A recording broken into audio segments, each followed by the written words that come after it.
Show off করতেছো? কি দেখাতে চাও তুমি? আপনার যেইটা খুশি আপনি ভাবতে পারেন, আমার কিচ্ছু আসে যায় না। এভাবে তোমার শত্রুর সঙ্গে মিলে তোমার স্ত্রী তোমার ক্ষতি করলো। তোর বউ না তোর ভালো চায় না, এই বিষয়টা না আমার কাছে কত যে আনন্দ লাগতেছে। আমি আর সহ্য করব না, আজকের বোঝাপড়া হবে। আমাকে ধ্বংস করার জন্য নিজের ইজ্জতটা ব্যবহার না করলেও পারতে। আমি তোমাকে ডিভোর্স দিতে চাই।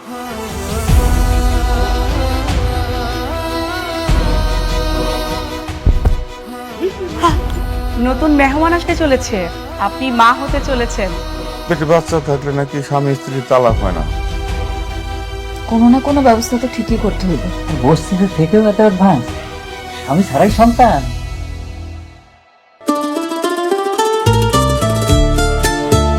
এটা তো খুব সুন্দর।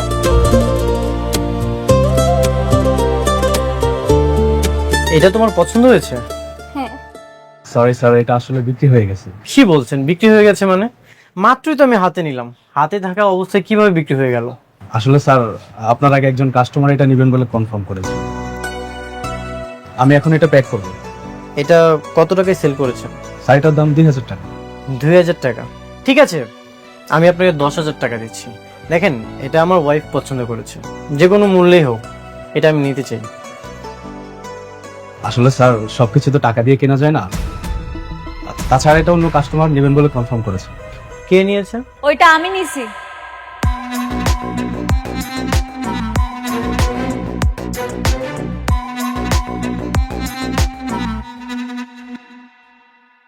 অনিক সাহেব, এই জিনিসটা আমার ম্যাডাম নিয়েছেন, আপনি স্যাক্রিফাইস করুন না, অন্য কোথাও থেকে নিয়ে নিন। আপনিও চাইলে স্যাক্রিফাইস করতে পারেন। কি বললেন মিস্টার অনিক সাহেব? এত সহজ? আমার পছন্দ করা জিনিসটা আমি আপনারে দিয়ে দিব? জীবনেও না। ম্যানেজার আঙ্কেল, জি। এখানে এত কথা কেন হইতেছে? বিলটা দেন আর চলেন এখান থেকে। আপনি কাজ করুন, পেড করুন। হ্যাঁ, জি স্যার, প্যাক করে দিচ্ছি। চলো আমরা চলে যাই।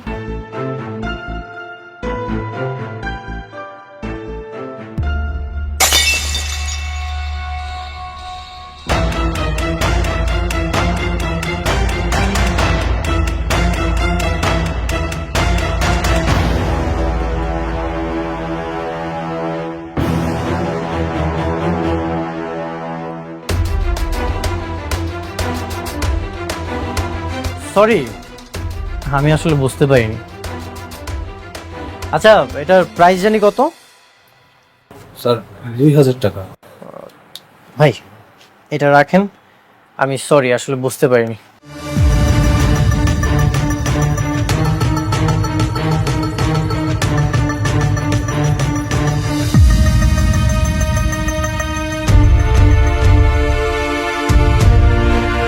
চল।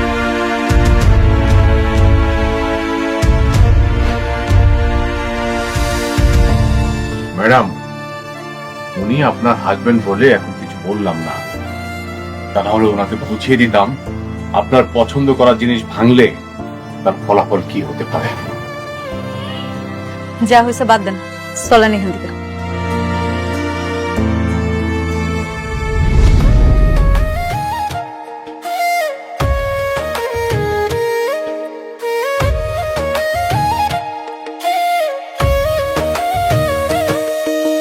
ভাগ্যগুনে পাইলাম তোমায়, ভাগ্যে তো আর রইলা না।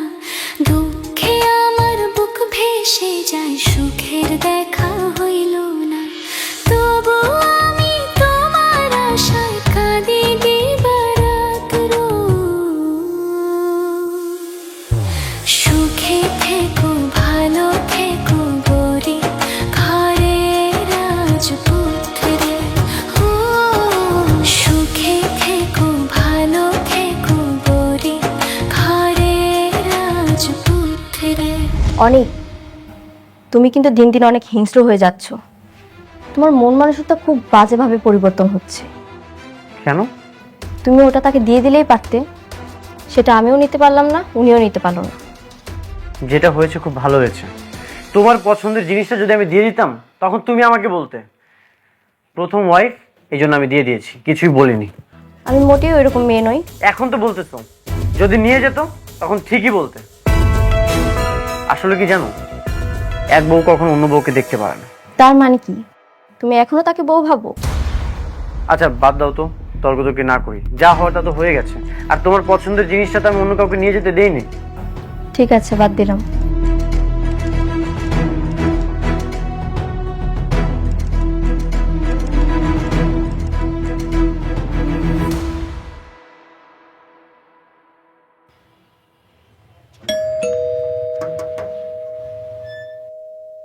দাঁড়ান দাঁড়ান, আপনি কয় ঢুকতেছেন? দেখা তো ঢুকতে তো হয় না, অনুমতি নিয়ে আসেন। আরে বাবারে, কার অনুমতি নিয়ে আসুন? এইখানে আমার ছেলের বউ চাকরি করে, আমি তার সঙ্গে দেখা করতে আসছি, আর তুমি আমার বলো অনুমতি নিয়ে আসতে? ফাইজলামি করো মিয়া। শোনো, আমার বৌমারে বইলা তোমাদের সবার চাকরি কিন্তু একেবারে নট করে দিমু, তখন বুঝবা। হ্যাঁ, দরজা খোলো, খোলো দরজা।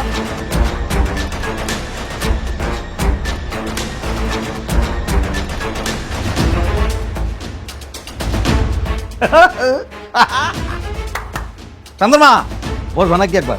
নরম আছে কিন্তু, আসো বস। হ্যাঁ ঠিক আছে। নিজের কিন্তু অফিসার অফিসার লাগতেছে একদম। কি সুন্দর অফিসে চাকরি করে আমার বৌমা। দারুণ। আমরা এখান থেকে মাঝে মধ্যে এই অফিসে আসবো। একদম একদম পিকনিক পিকনিক, আমরা একদম পিকনিক। কারা আপনারা? হ্যাঁ, এখানে বিশৃঙ্খল বসে আছেন, কার কাছে আসছেন আপনারা? আরে কি বলে, এত জোরে ধমকায় কথা বলে, আমার বৌমার কাছে আসছি। বৌমা মানে কে? আপনার বৌমা? আমাদের বৌমা হচ্ছে অনেকের বউ। এই আমাদের বউ। খবরদার আমাকে আপনাদের বৌমা বলবেন না। আপনার এত বড় সাহস, পা কেন টেবিলের উপরে দিয়ে বসছেন? কেন দিয়ে বসছেন? এই বেয়াদব মেয়ে, তুমি টেবিলের উপরে বসছো কেন? এই কোত্থেকে আসছেন আপনারা? হ্যাঁ, আর এসেই বসে গেছেন, উঠেন যান এখান থেকে। এই দাঁড়ান, এই চেয়ারটা কি আপনার? আপনার চেয়ার? না না না, বসে গেছি। উঠেন, উঠেন। কে ঢুকতে দিচ্ছে আপনাদেরকে? দারুণ। কারণ এই অফিসে কে কোথায় আছো? এদিকে আসো। কি ব্যাপার? হ্যাঁ, তোমরা কি করো? হ্যাঁ, একটা বাইরের লোক এসে বসে গেল আর তোমরা কিছুই দেখলে না। ম্যাডাম, বৌমা উনি কিন্তু আমাদেরকে অনেক অপমান করতেছে, অনেক অপমান করতেছে কিন্তু। আর কতবার বলবো যে আমি আপনাদের বৌমা না? কথাটা কি কানে যাচ্ছে না? বের হয়ে যান। ভালো ভালো বলতেছি, বের হয়ে যান। কেন বের হচ্ছেন না কেন? আসলাম একটু খাতির জমাইতে, ভাবলাম আমাদের আপন করে নিবে, কিন্তু দেখতেছি জুতা মারার পর রাগ কমে নাই। সুযোগ পাইলে আমাদের প্ল্যান ঠিক সাকসেস করবো। আম্মা আম্মা, ওই দিক না, ওই দিক ওই দিক ওই দিক। এই তোমরা কি করো? হ্যাঁ, কি করো তোমরা অফিসে? না না, ঠিক আছে, ওনাদের তো আর কোনো দোষ নেই। আপনারা যান, যার যার জায়গায় গিয়ে কাজ করেন, যান। ম্যাডাম বসুন, আপনি বসুন।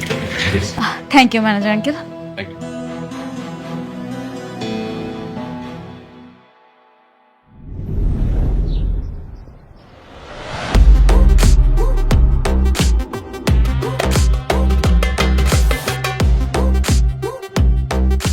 ম্যাডাম, এটা হচ্ছে ওদের প্ল্যানটা, আপনি বুঝতে পারছেন তো? মানে টোটাল এইটা। অসুবিধা নেই, আপনি আছেন তো। হ্যাঁ ঠিক আছে, রাখেন। রাতুল সাহেব, এই যে আপনি যে প্লটগুলো দেখছেন না, প্রত্যেকটা প্লটের ভিন্ন ভিন্ন ডিজাইনের বিল্ডিং হবে। আপনি ব্যাপারটা বুঝে নিয়েছেন তো? হ্যাঁ, আমি বুঝতে পেরেছি। আর আমরা সামনে গিয়ে মেইন গেটের ডিজাইনটা একটু দেখবো, কারণ ওইটা একটু চেঞ্জ আছে। আচ্ছা, ঠিক আছে ম্যাডাম, আপনি তো অনেক হাঁটাহাঁটি করেছেন, আপনি বরং গাড়িতে গিয়ে বসুন, আপনার শরীর খারাপ করবে। না না, কোনো অসুবিধা নেই, আমি ঠিক আছি। কেন, কি হয়েছে আপনার ম্যাডামের? ম্যাডাম মা হতে যাচ্ছেন। মা হতে যাচ্ছে? কি বলেন ভাবি, আমি তাহলে আঙ্কেল হতে যাচ্ছি? তাহলে তো এটা একটা খুবই আনন্দের সংবাদ। আপনি এই সংবাদটা আমাকে আগে জানাবেন না? কেন আপনার জানাম কেন? আপনি আপনার কাজে কাজ রাখেন, আপনার এত কিছু জানতে হবে কেন? কি যে বলেন ভাবি, আপনি আমার বন্ধুর স্ত্রী, আর এত বড় একটা প্রজেক্ট আপনি আমাকে দিয়েছেন, তো আমার একটা দায়িত্ব আছে না? আমার উচিত সবাইকে মিষ্টি খাওয়ানো। বললাম না আপনি আপনার কাজে কাজ রাখেন, কথা কি শুনতে পান না? রাতুল সাহেব, আপনি একটা বিষয় নিয়ে বারবার বিরক্ত করছেন কেন? হ্যাঁ, ঠিক আছে, আপনার থাকেন। ম্যাডাম চলুন আমরা যাই।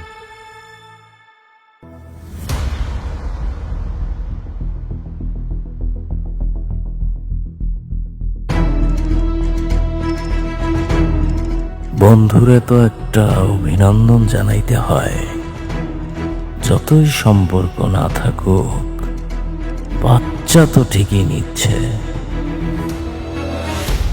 ও মাই ফ্রেন্ড, কংগ্রাচুলেশন। কি ব্যাপার, তুই নির্লজ্জের মতো আমার বাসায় আসছিস কেন? আরে এসব কি? আরে বন্ধু, আমার শুধু শুধু রাগ করিস, এত রাগ করিস কেন বন্ধু? আমি তোর জন্য একটা সুসংবাদ পেয়েই তোর জন্য মিষ্টি নিয়ে এসেছি। আরে তুই তো আমার বন্ধু, তুই তো আমার কাছের বন্ধু, তোর একটা সুসংবাদ আর আমি তোর জন্য মিষ্টি নিয়ে আসবো না, এটা কি হয় বল? এই, তুই এখনই আমার বাসা থেকে বের হয়ে যা। দেখছেন ভাবি, ওনার সবসময় শুধু রাগ করে, অন্তত আপনি গ্রহণ করুন এই সুসংবাদের মিষ্টিটা। কিসের সুসংবাদ? আরে সুসংবাদ আপনাকে দিব, আমি কি এটা কি দাঁড়াই দাঁড়িয়ে দিব? একটু বসেন না, বসেন প্লিজ। ওহ, তুই কেমন বন্ধু বলতো? এত বড় একটা সুসংবাদ তুই আমার কাছ থেকে আড়াল রেখেছিস। ভাবি, ও তো মা হতে যাচ্ছে। কে মা হচ্ছে? কেন, তোর প্রথম স্ত্রী মেঘলা।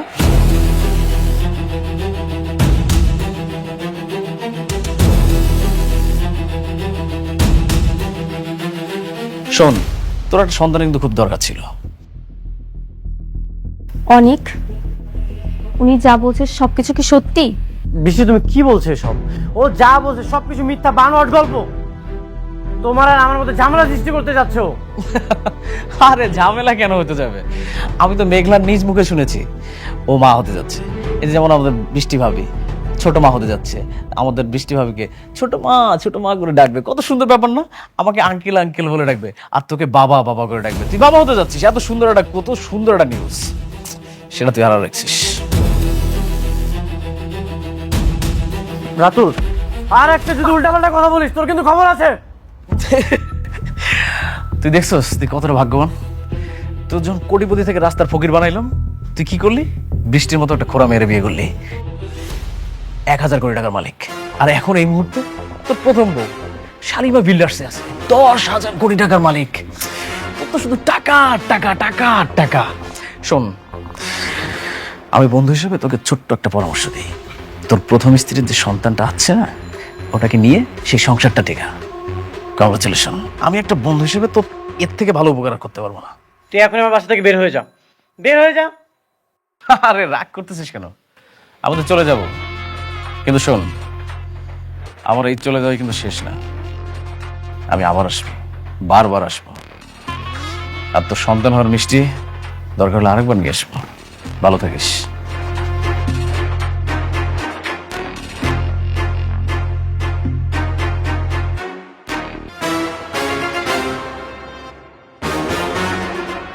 সত্যি মেঘলা প্রেগনেন্ট? আমার তো বিশ্বাসই হচ্ছে না।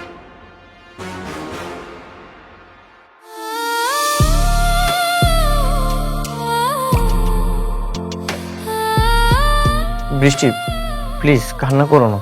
কান্না করব না? তুমি আরেক বউয়ের বাচ্চার বাবা হতে চলেছো, তো আমি এটা শুনে কি নাচানাচি করব? দেখো, রাতুল তোমাকে কি নাকি বলেছে, সেটা শুনে তুমি আমার উপর রাগ দেখাচ্ছ, এখানে মন খারাপ করে বসে আছো। আমি তোমাকে বারবার বলেছি তুমি ওকে ডিভোর্স দিয়ে দাও। তুমি কি ওকে ডিভোর্স দেবে না? হ্যাঁ, আমি তোকে ডিভোর্স দিয়ে দিব। আমি অলরেডি ওকেও বলেছি আমি ওর সাথে কোনো সম্পর্ক রাখতে চাই না। তাহলে বাচ্চার কথা এলো কেন? আর বাচ্চা যদি না হয় তাহলে রাতুল জানলো কিভাবে? সেটা তো আমারও প্রশ্ন। মেঘলা নিশ্চয়ই আমাদের সংসারে কোনো ঝামেলা করার জন্য রাতুলকে পাঠিয়েছে। আমি বিষয়টা দেখছি।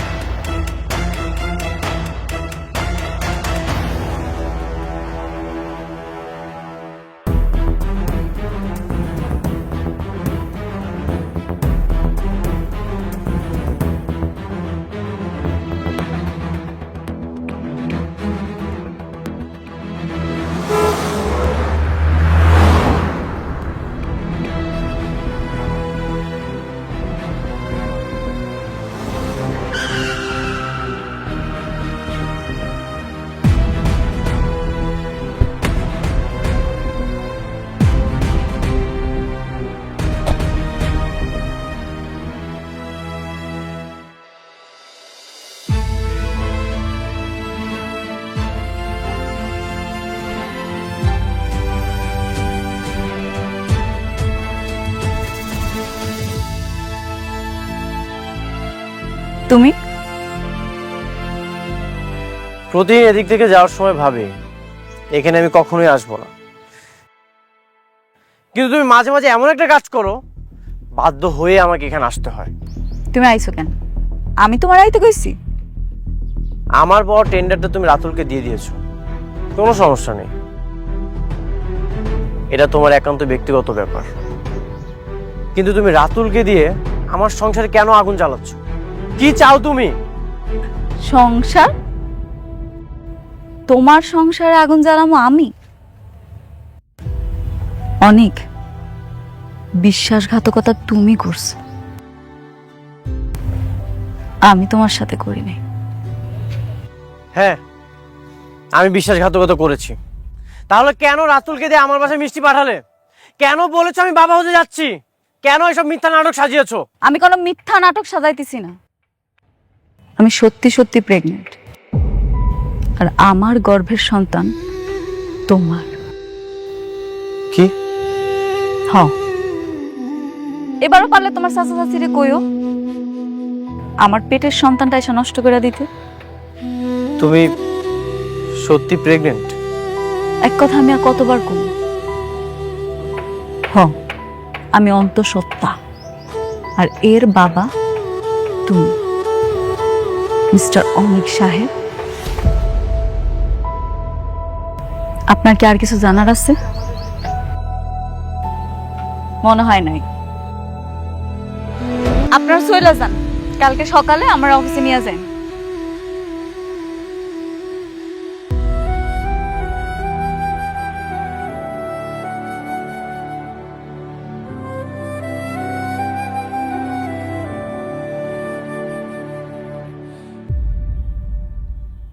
আগের বাচ্চাটারে শান্তার মা মিলা কিন্তু পেটের মধ্যেই নষ্ট করে দিছিল, কিন্তু এই বাচ্চাটার কি হবে? এই বাচ্চাটা যদি জন্ম নেয় তাহলে কিন্তু অসুবিধা আছে। আরে তুমি বুঝতেছো না কেন? এখন তো দুজনের মধ্যে আগের মতো ভালো সম্পর্ক নাই, তাহলে খামাকে বাচ্চাটা নষ্ট করে দরকারটাই কি? বেশি বুঝো মহিলা। যদি বাচ্চা হয়ে যায়, সেই বাচ্চার কারণে যদি তার মধ্যে একটা ইন্টিমেসি বাইরে যায়, তখন কি করবা? আমার এই যে এই বাবাজির হাতে যে কাজটা আছে, সেটার কি হবে বুঝতে পারতেছো? আপনি ভালো কথা বলেছেন। সন্তানের জন্য যদি ওরা আবার দুইজন এক হয়ে যায়, আমার কাজটা যদি ও অনেককে দিয়ে দেয়, তাহলে তো আমি রাস্তার ফকির হয়ে যাবো। একদম। আর সেই জন্যই আমাদের এমন একটা প্ল্যান করতে হবে যেন তাদের মধ্যে যে সম্পর্কটা আছে, মানে খারাপ সম্পর্ক, সেটা আরো খারাপ যেন হয়, কোনোভাবে যেন ভালোর দিকে না যায়। কিন্তু সেটা কিভাবে? I have a plan. সেটার জন্য আমাদেরকে শুধু একবার অনেকের বাড়িতে যাইতে হবে। সেখানে গিয়ে কি করবেন আপনি? সেখানে যে আমরা কি করব বলার চাইতে সেইখানে যে আমরা কি করে আসলাম সেটা তোমারে বলতে চাই। তবে বাবাজি, চাচার উপরে ভরসা রাখো, আমি তোমার ভালো বই মন্দ করব না। I trust you uncle. Thank you my বয়।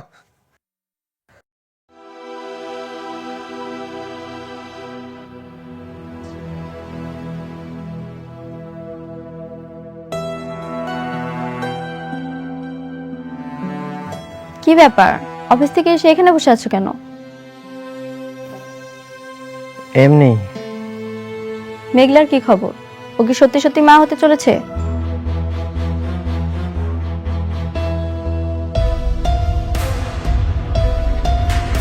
আমি না কিছুই বুঝতে পারছি না। মেঘলা বলল প্রেগনেন্ট। মেঘলা বললো ও প্রেগনেন্ট, তাই না? তার মানে ঠিকই তোমাদের ভিতরে ভিতরে সম্পর্ক রয়েছে। শুধু আমাকেই সান্ত্বনা দিয়ে বলেছো তুমি ওর সঙ্গে সংসার করবে না, ওকে ডিভোর্স দিবে।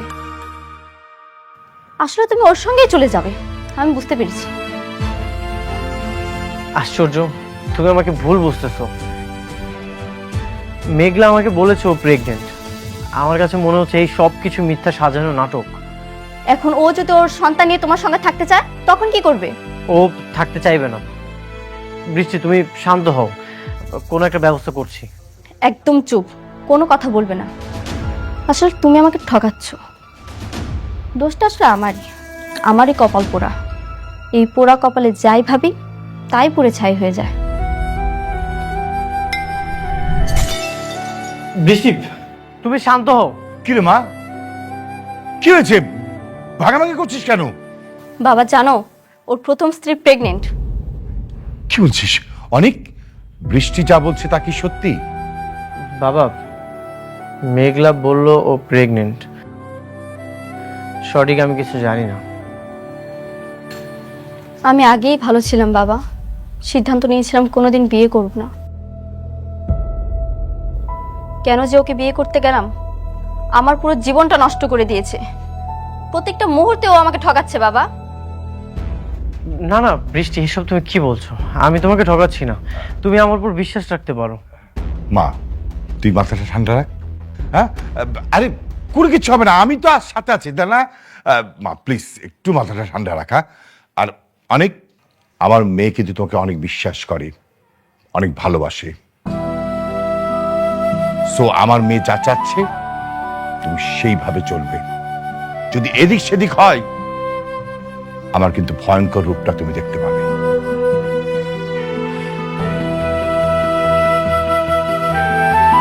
বৃষ্টি, বিশ্বাস করো আমি কিছুই জানি না। আমার সাথে অবশ্যই কোনো না কোনো চক্রান্ত হচ্ছে।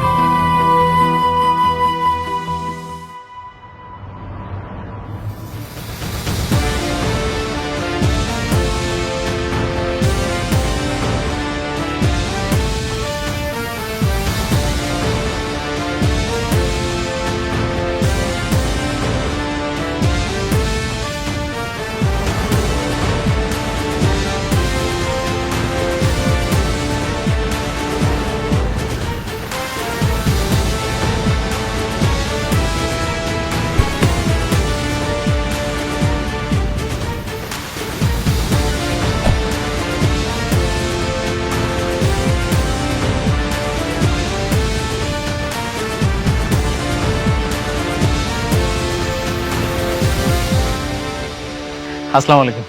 ভাবি কেমন আছেন আপনি? রাতুল সাহেব, আপনাকে ম্যাডাম ভাবি ডাকতে নিষেধ করেছেন। আপনি আজ থেকে ভাবি ডাকবেন না, ম্যাডাম ডাকবেন। ও সরি সরি। অনেকের কাছে আমি যে মা হইতে যাইতেছি, এ কথাটা কে কইছে? আমি বলছি। অনেক যতই খারাপ মানুষ হোক, কিন্তু আমার কাছে মনে হয়েছে যে হাজার হলেও তো ও আপনার সন্তানের বাবা। তাই আমি ও বন্ধু হিসেবে ওর কাছে মিষ্টি নিয়ে গিয়েছিলাম, কিন্তু ও তো আমার সাথে খারাপ ব্যবহার করলো।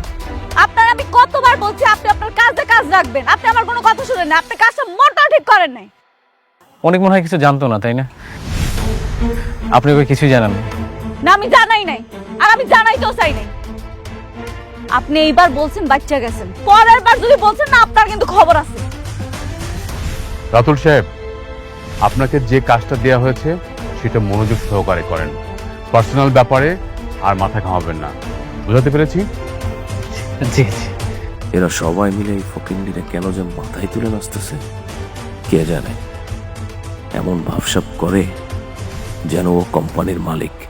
চলেন ম্যানেজার সাহেব। চলুন ম্যাডাম।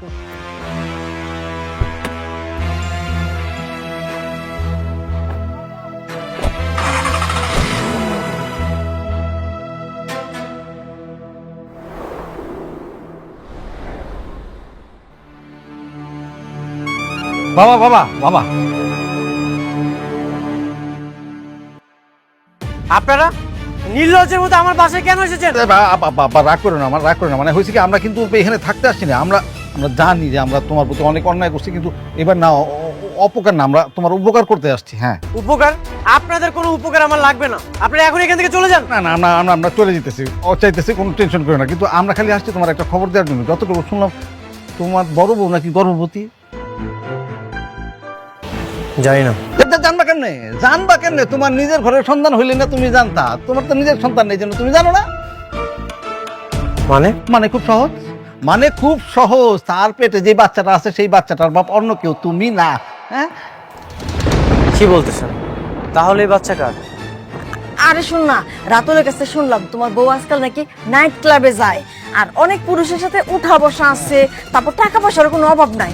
এমন ওই বাচ্চার বাপ যে কেডা তোমার বউ নিজেও তো জানে না।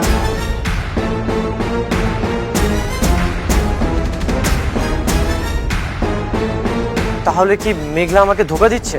অবশ্যই অবশ্যই ধোকা দিচ্ছে। কান নাকার পাপের তোমার কান্দের উপরে চাপা দিতেছে। শোনো বাবাজি, এত বড় কোম্পানিতে চাকরি করে, অনেক ছেলেদের সাথে উঠা বসা আছে। আবার বুঝো তাহলে বাচ্চার বাপকেরা। হ্যাঁ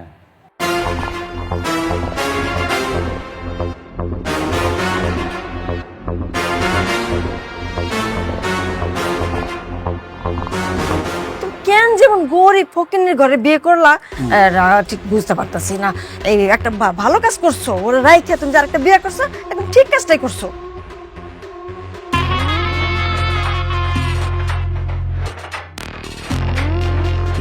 বাবা তুমি কিন্তু শুকায় গেছো, তোমার নিজের প্রতি কিন্তু যত্ন নিও। মানে স্বাস্থ্যটা তো একেবারে খারাপ হয়ে গেছে, কে কি করলো তার জন্য তোমার নিজের উপরে তো অত্যাচার করা একদম ঠিক না। আর শোনো, যে কোনো দরকার এই চাচারে ঠাস করে একটা ফোন দিয়ে দিবা, আমি কিন্তু সব সময় তোমার জন্য আছি। আমি তাহলে আসি। তোমার চাচা ঠিকই কইছে, ফোন দিও।